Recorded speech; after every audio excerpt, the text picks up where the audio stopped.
जय हिंद साथियों, मैं डॉक्टर ज्योति प्रकाश स्वागत करती हूं आपका अपने यूट्यूब चैनल हिंदी स्टडी में। दोस्तों, आज की वीडियो में हम देखेंगे रीति काल के महत्वपूर्ण तथ्य और कथन। नंबर 1, आचार्य रामचंद्र शुक्ल ने रीति काल की समय सीमा मानी है संवत 1700 से 1900। 2, रीति काल का नामकरण किस आधार पर किया गया है? तो रीति तत्व की प्रधानता के आधार पर किया गया है। 3, मिश्र बंधुओं ने रीति काल को किस नाम से अभिहित किया है? तो अलंकृत काल से किया है। 4, विश्वनाथ प्रसाद मिश्र ने रीति काल को नाम दिया है श्रृंगार काल। 5, रीति काल को किस आचार्य ने कला काल नाम से अभिहित किया है? तो रमाशंकर शुक्ल ने। 6, रीति संप्रदाय का प्रवर्तन करते हुए किस आचार्य ने रीति शब्द का प्रयोग किया है? तो आचार्य वामन ने किया है। रीति ग्रंथ किसे कहा जाएगा? तो काव्यांग निरूपण करने वाले लक्षण ग्रंथों को रीति ग्रंथ कहा जाएगा। लक्षण ग्रंथ लिखने वाले कवि को क्या कहा जाएगा? तो रीतिबद्ध कवि कहा जाता है उन्हें। लक्षण ग्रंथों की रचना न कर केवल जानकारी का उपयोग अपने काव्य में करने वाले कवि को कहलाते हैं रीति सिद्ध कवि। लक्षण ग्रंथ न लिखने वाले कवि कहलाते हैं रीति मुक्त कवि। रीतिबद्ध कवि देव किसके आश्रयदाता कवि थे? तो भवानी सिंह के थे। देव ने भवानी सिंह के लिए कौन सा ग्रंथ लिखा? भवानी विलास। सूदन ने भरतपुर के राजा सुजान सिंह की प्रशंसा करते हुए सुजान चरित में उनकी प्रशंसा की है। यह ग्रंथ लिखा है उन्होंने सुजान चरित, सूदन द्वारा लिखा हुआ सुजान चरित। रीति 14 नंबर पर है, रीतिकालीन प्रकृति का चित्रण करने वाला एकमात्र कवि है सेनापति और उनकी रचना कवित्त रत्नाकर में प्रकृति चित्रण मिलता है। 15 नंबर पर है, रीतिकाल का कोई भी कवि भक्ति भावना से हीन नहीं है, हो भी नहीं सकता था, क्योंकि भक्ति उनके लिए मनोवैज्ञानिक आवश्यकता थी। यह कथन डॉक्टर नगेंद्र का है। चंद्रलोक इस प्रसिद्ध रचना के रचयिता है आचार्य जयदेव। कुवलयानंद की रचना किस संस्कृत आचार्य ने की है? अप्पय दीक्षित इस आचार्य ने की है। महाराज मानसिंह या द्विजदेव के रचनाएं हैं श्रृंगार लतिका, श्रृंगार बत्तीसी। 19 नंबर पर कविराज शिरोमणि की उपाधि किसको दी जाती है? तो पद्माकर को। आलम केली किसकी रचना है? तो आलम की ही रचना है जो मोअज्जम के आश्रित थे।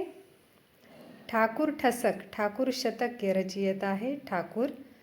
रीतिकालीन कवियों को उनकी रचनाओं की दृष्टि से 3 श्रेणियों में वर्गीकृत किया गया। नंबर 1 रीतिबद्ध, 2 रीति सिद्ध, 3 रीति मुक्त कवि। रीति मुक्त प्रबंध ग्रंथों में कवि लाल की छत्र प्रकाश, सूदन की सुजान चरित उल्लेखनीय रचनाएं हैं। 24 नंबर पर है, आचार्य केशवदास का जीवन काल है 1555 से 1617।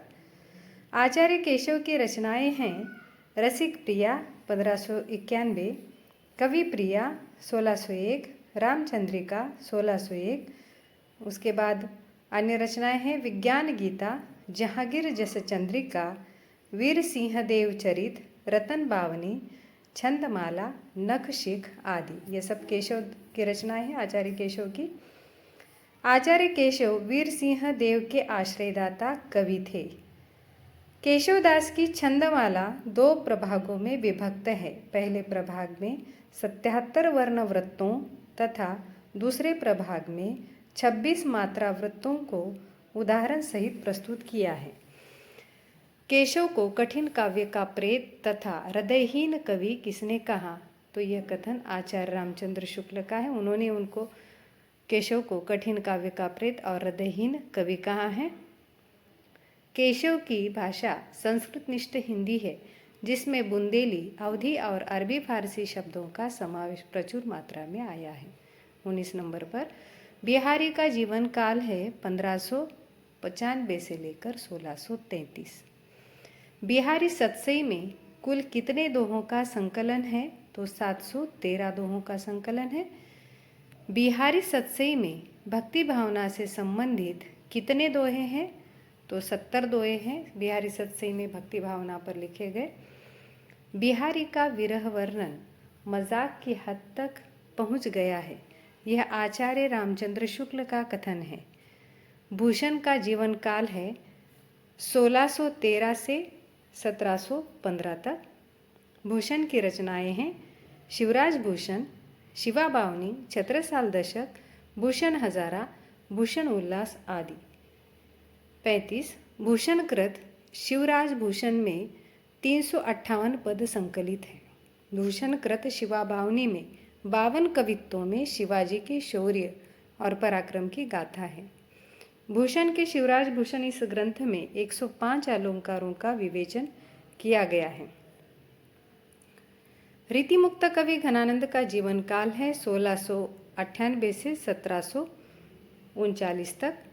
घनानंद की रचनाएं हैं वियोग बेली, प्रीति पावस, प्रेम पत्रिका, इश्क लता, प्रेम पद्धति, प्रेम पहेली, घनानंद कवित्त आदि। 40 नंबर पर है विरह वारिश और इश्क नामा के रचयिता हैं बोधा। तो दोस्तों इस प्रकार आज एक वीडियो में हमने 40 MCQ कवर करने की कोशिश की है, 40 प्रश्न जिस पर बन पड़ते हैं।